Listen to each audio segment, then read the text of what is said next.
Welcome to Truth Report. I'm Alex Truth, and tonight we are covering what may be the most dangerous escalation in the Middle East since the Iraq War.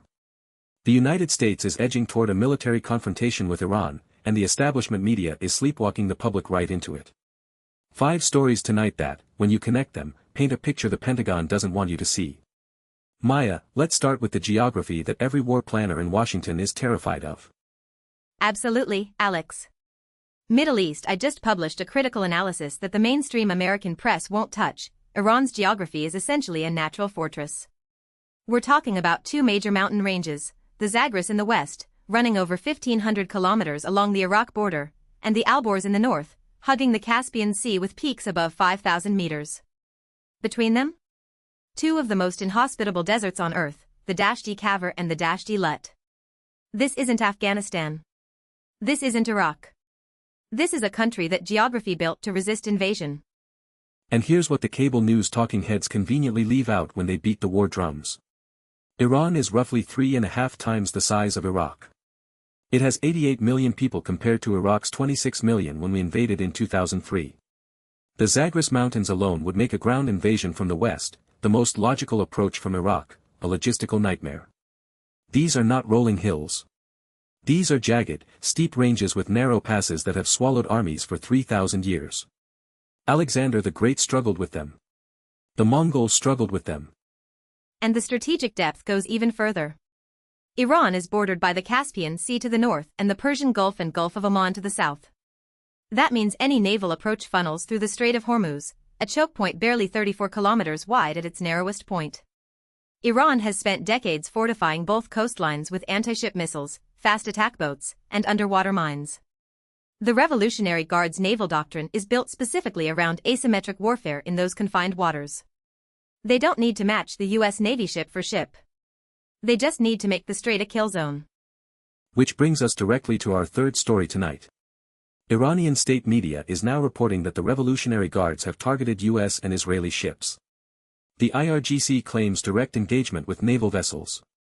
Now, whether you take Tehran's claims at face value or not, the significance is in the messaging itself. Iran is publicly declaring that it is willing and capable of striking at the most powerful navy in the world in its own backyard. This is not the behavior of a country that's about to fold under pressure. And let's be precise about what the IRGC is signaling here. They have invested heavily in what military analysts call anti-access, area denial capabilities, A2/AD. That includes the Nor and Qatar anti-ship cruise missiles, which are deployed in hardened positions along hundreds of kilometers of coastline. They have Ghadir-class midget submarines designed specifically for the shallow waters of the Persian Gulf.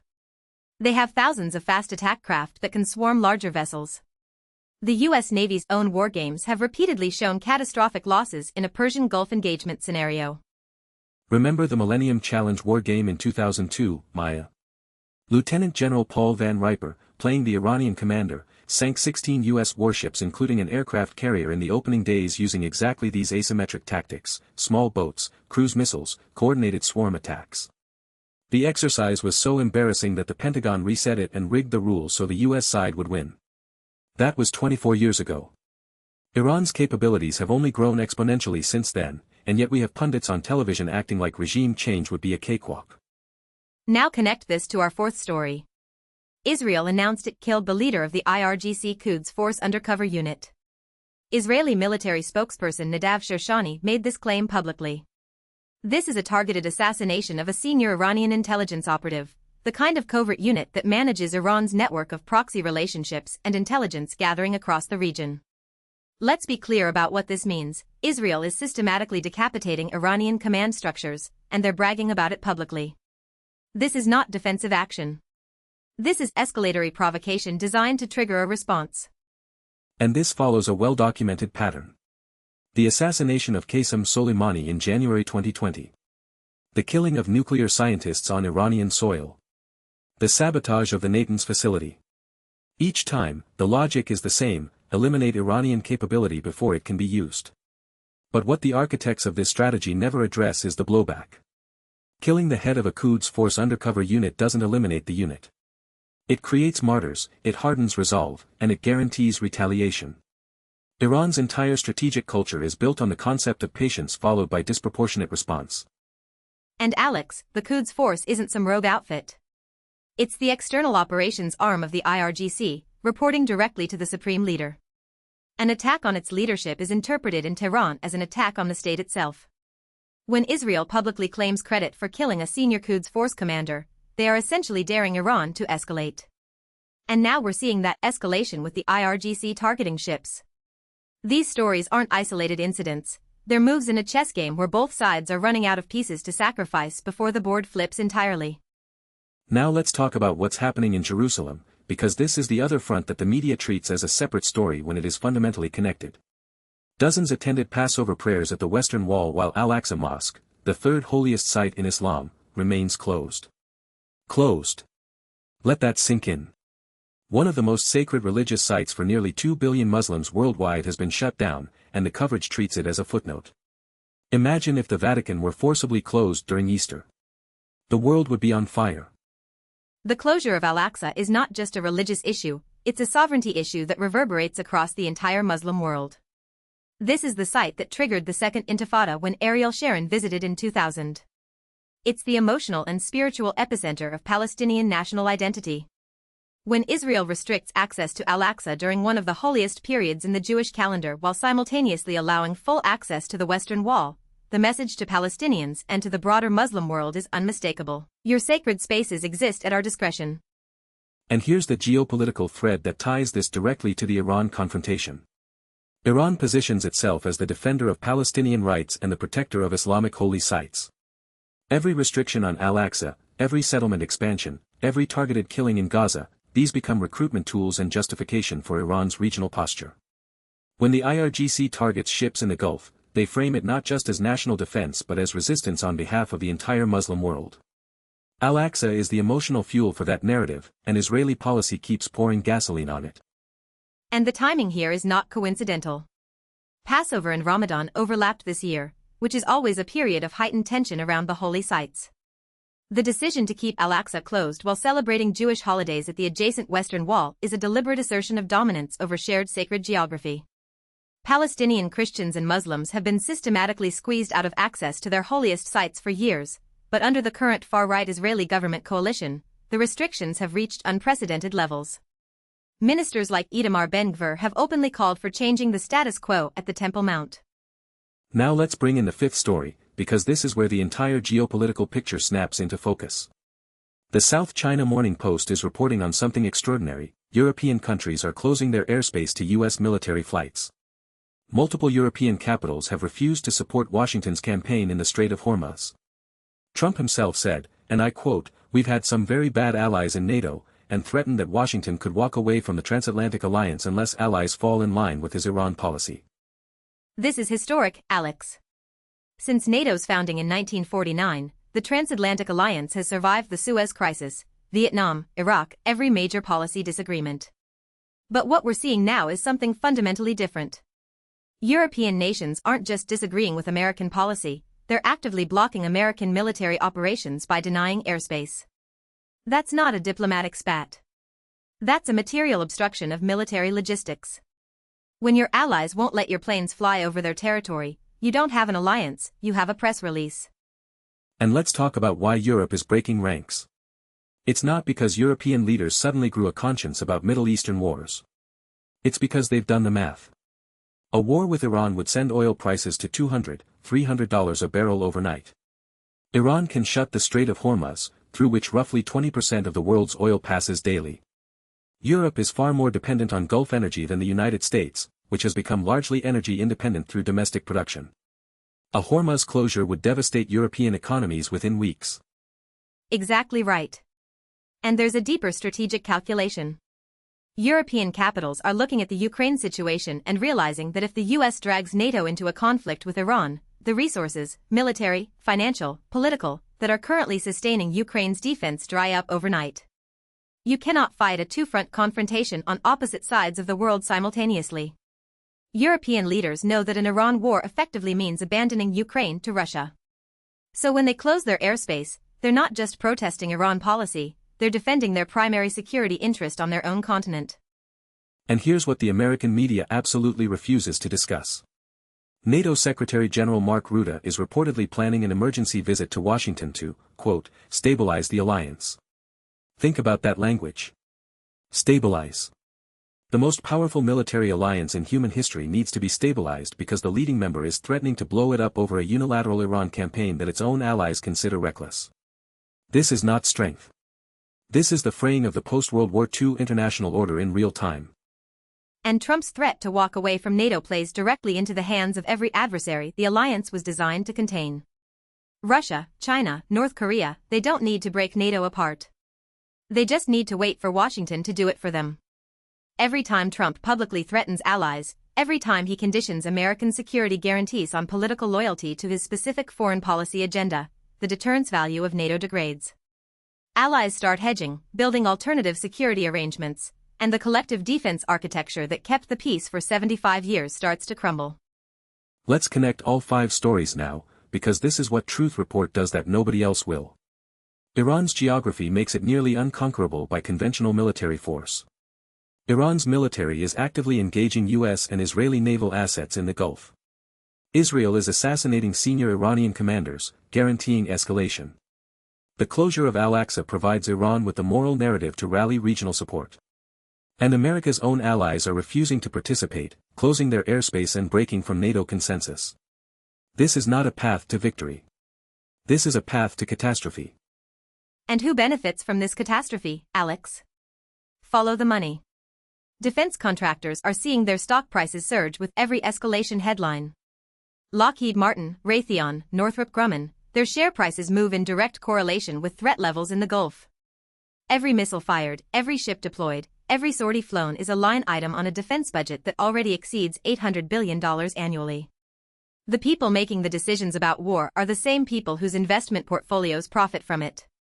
That's not a conspiracy theory, it's publicly available financial data. And let's talk about the human cost that gets sanitized out of the coverage.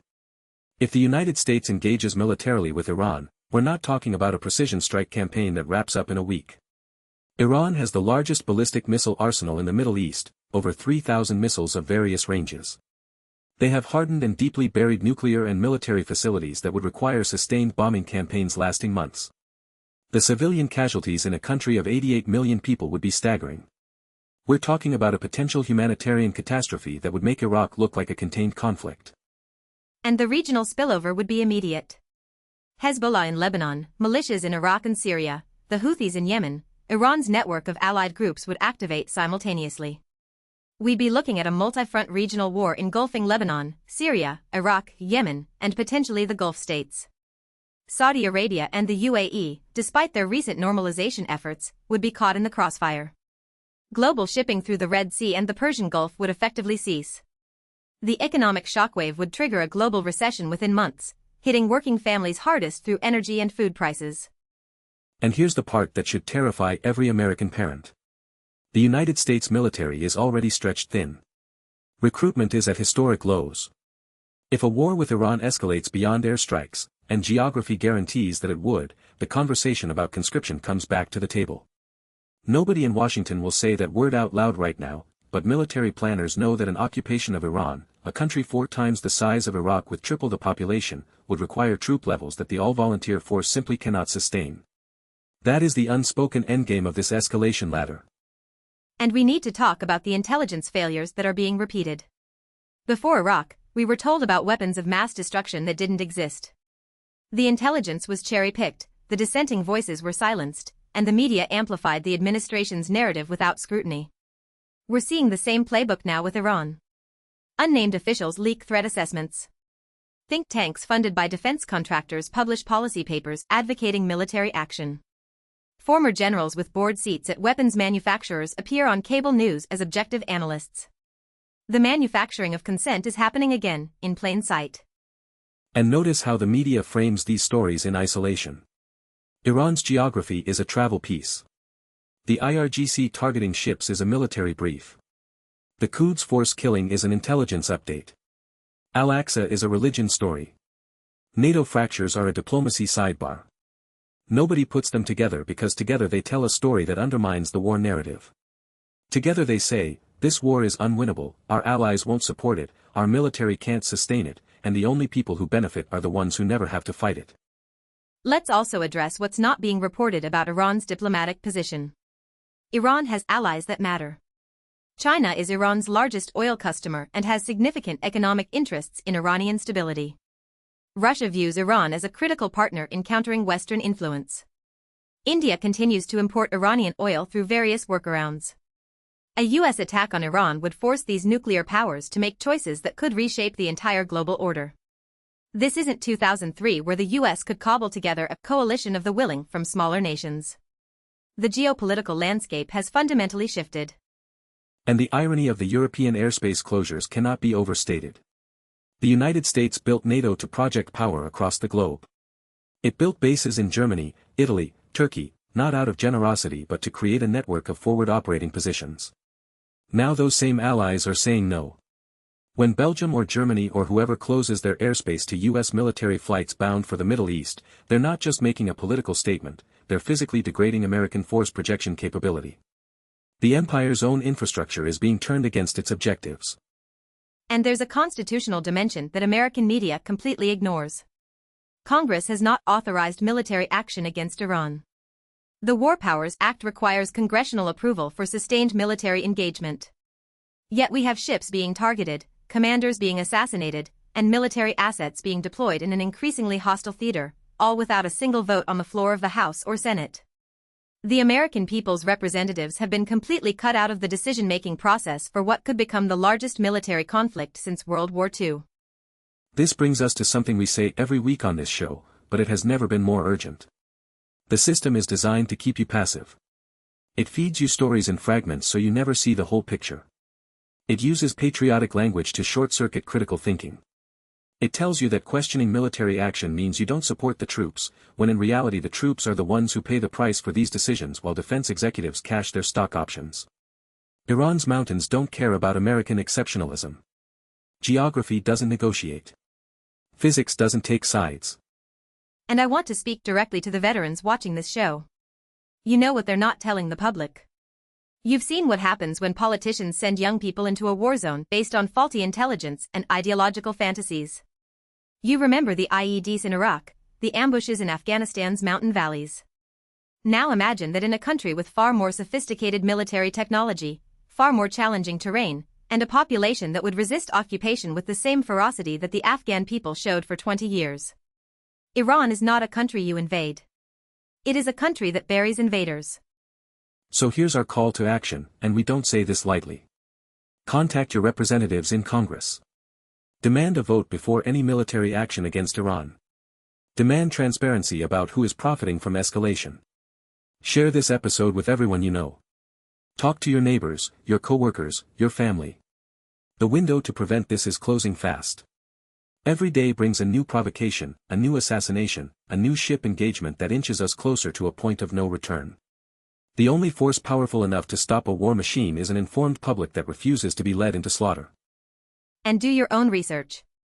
Read the sources we've cited tonight: Middle East Eye, South China Morning Post, outlets that aren't embedded in the Washington consensus. Look at the map of Iran. Study the terrain. Read the Millennium Challenge war game results. Look at the stock portfolios of the people advocating for strikes. Follow the money, follow the geography, and follow the history. Every empire that tried to conquer Persia learned the same lesson. The question is whether America will learn it from a book or from a body count. This is Maya Clarity. And I'm Alex Truth. You've been watching Truth Report. We don't do access journalism. We don't protect power. We protect you. Stay informed, stay skeptical, and stay loud. Because silence is consent, and consent is what they're counting on. We'll see you next time, if they let us. Good night.